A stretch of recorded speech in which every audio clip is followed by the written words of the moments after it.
আজি আপোনালোকে ইয়াত আহি কিয় গোট খালে? আজি প্ৰথমে আমাৰ চিনাকি দিব বিচাৰিছোঁ। আমি কাৰ্বি আংলং আম আদমি পাৰ্টি ডিষ্ট্ৰিক্ট কমিটিৰ তৰফৰ পৰা আৰু অসম তৰফৰ পৰা নিৰ্দেশক্ৰমে আজি আমি প্ৰতিখন জিলাতে আমি এই ধৰ্ণা কাৰ্যসূচীটো মানে প্ৰতিপালন কৰা হৈছে। বিষয়টো হৈছে ৰন্ধন গেছৰ ওপৰত। ৰন্ধন গেছ প্ৰতিদিনাই প্ৰতি ৰাতিপুৱাই আপোনালোকে শুনিব যে প্ৰতিটো সময়তে ৰন্ধন গেছৰ দাম বাঢ়ি আছে। অকল ৰন্ধন গেছৰ দামেই নহয়, এইটো অৱশ্যে খাদ্য সামগ্ৰী কথা আছে। বজাৰলৈ আমাৰ দুখীয়া শ্ৰেণীৰ মানুহ যাব নোৱাৰে, যাৰ ফলত আমি টেক্স বেছিকৈ ভৰিব লগা হৈছে। গতিকে আমি অসহ্যতা অনুভৱ কৰিছোঁ। গতিকে আজি অসম যদি অসমৰ নেতৃত্বত আমাৰ জিলা কমিটিবিলাকে আজি এই প্ৰটেষ্টটো কৰা হৈছে। গতিকে আমি বৰ্তমানৰ যিখন চৰকাৰ বিজেপি চৰকাৰক আমি সকীয়াই দিব বিচাৰোঁ যে আপোনালোকে এটা ডিপাৰ্টমেণ্ট থকাৰ পাছতো যদি আপোনালোকে যিবোৰ ব্যৰ্থতা আছে যে ৰন্ধন গেছৰ পৰা আৰম্ভ কৰে খাদ্য সামগ্ৰী যিবিলাক দাম বৃদ্ধি হৈছে, আপোনালোকে চৰকাৰখন থাকিও যদি আপোনালোকে ৰোধ কৰিব নোৱাৰে, দাম কমাব নোৱাৰে, তেতিয়া আমাৰ নিচিনা সাধাৰণ পাব্লিকে, আমাৰ নিচিনা সাধাৰণ জনতাই কেনেকৈ ৰোধ কৰিব? গতিকে আমি আজি তাৰিখত আহ্বান জনাব বিচাৰোঁ আৰু প্ৰতিবাদো কৰিব বিচাৰোঁ আজি তাৰিখত যে অতি সোনকালে দুখীয়া শ্ৰেণীৰ প্ৰতি মৰম জাগি যিবিলাক খাদ্য সামগ্ৰীৰ বস্তু দাম হৈছে ৰন্ধন গেছৰ পৰা আৰম্ভ কৰি এইবিলাকৰ দাম যাতে হ্ৰাস পাব লাগে, কমিব লাগে, তাৰ প্ৰতি লক্ষ্য ৰাখি আজি অসমৰ নেতৃত্বত প্ৰতিখন জিলাতে আজি এই ধাৰণা কাৰ্যসূচীটো আৰম্ভ কৰা হৈছে।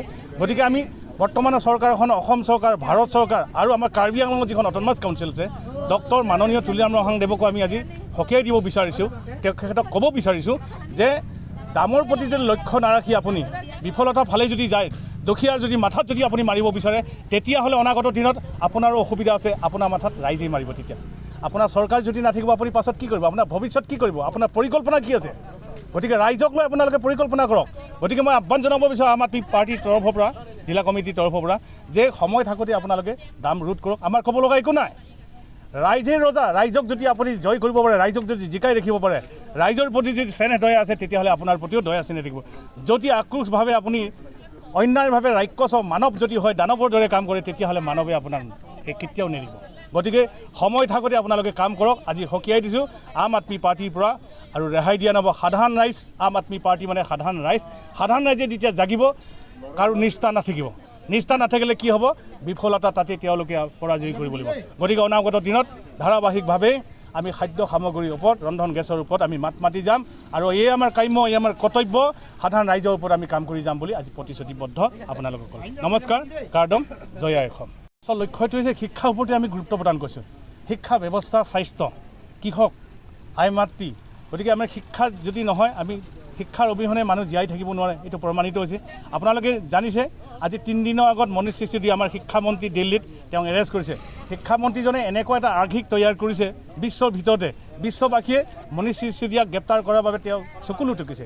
গতিকে শিক্ষা ব্যৱস্থাটো কাৰ্বি আংলঙতো এনেকুৱা এটা ব্যৱস্থালৈ পৰিৱৰ্তন হৈছে। আপোনালোকে নিশ্চয় জ্ঞাত, আপোনালোকে দেখিছে মিডিয়া পাৰ্চন হিচাপে যে আজি গভৰ্ণমেণ্ট স্কুল থকাৰ পাছতো আমি প্ৰাইভেট স্কুলত আমাৰ ল'ৰা ছোৱালীবিলাকক শিক্ষা গ্ৰহণ কৰাব লগা হৈছে, যাৰ ফলত আমাৰ ঘৰৰ পৰা আমি ঋণী হৈ পেলাই তেখেতলোকক প্ৰতিমাহে আমি ৰেভিনিউ দিব লগা হৈছে, ফিজ দিব লগা হৈছে। গতিকে শিক্ষা ব্যৱস্থাটো কোনফালে গতি কৰিছে আপোনালোকক ক'বই নালাগে। গতিকে শিক্ষা ব্যৱস্থাটো একেবাৰে শোচনীয়, একে বেয়া অৱস্থা ইয়াত কাৰ্বি আংলঙত। আপোনালোকে যাওক, আমি এটা যোৱা বছৰ ছাৰ্ভে কৰিছিলোঁ শিক্ষা ব্যৱস্থাৰ ওপৰত। যিবিলাক LP স্কুল আছে, যিখন স্কুলৰ পৰা আমি প্ৰাথমিক বিদ্যালয় বুলি কওঁ, প্ৰাথমিক বিদ্যালয়ৰ পৰা বিশ্ববিদ্যালয় 3খন বিদ্যালয় আছে। আমি 3খন বিদ্যালয়ত আমি পঢ়িছোঁ, লিখিছোঁ। গতিকে ইয়াৰ কাৰণে জানো আমি এটা ছাৰ্ভে আছিলে ইয়াৰ শিক্ষাৰ ওপৰতে। কাৰ্বি আংলং এনেকুৱা কিছুমান জেগা আছে য'ত নেকি আজিলৈ 3টা 4টা খুঁটাহে ৰৈ আছে। তাত মাষ্টৰ আছে 1জন, ষ্টুডেণ্ট আছে 50জন। গতিকে তেনেকুৱা এটা ব্যৱস্থা আছে। গতিকে সেই ব্যৱস্থাটোক আমি গণ্য কৰিব নোখোজোঁ। গতিকে শিক্ষা ব্যৱস্থাটো ইয়াত সম্পূৰ্ণ বিফলতা হৈছে। গতিকে শিক্ষা ব্যৱস্থা যদি সঁচা ৰূপত যদি আমি উন্নত কৰিব লগা হয়, তেতিয়াহ'লে এইখন চৰকাৰৰ দিনত নহ'ব। গতিকে আম আদমি পাৰ্টি, মনীষ চিচুডিয়াৰ নিচিনা ব্যক্তিক আহি ইয়াত আম আদমি পাৰ্টি যিদিনাই ইয়াত সুযোগ আৰু সুবিধা ল'ব, তেতিয়া সেইদিনাহে এডুকেশ্যন যিটো ব্যৱস্থা, শিক্ষা ব্যৱস্থাটো ফ্ৰী হ'ব আৰু গভৰ্ণমেণ্ট স্কুলবিলাক প্ৰাইভেট স্কুলৰ দৰে গজিবৰ কাৰণে আগবাঢ়ি যাব। গতিকে ইয়াৰ শিক্ষা ব্যৱস্থাটো একেবাৰে শোচনীয়।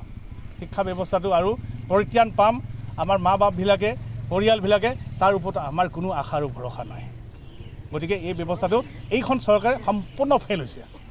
গতিকে মই আজি দৃঢ়তাৰে ক'ব বিচাৰোঁ, এইখন চৰকাৰৰ নীতি বেলেগ, মানুহ বেলেগ, শাসন বেলেগ, শোষণ বেলেগ।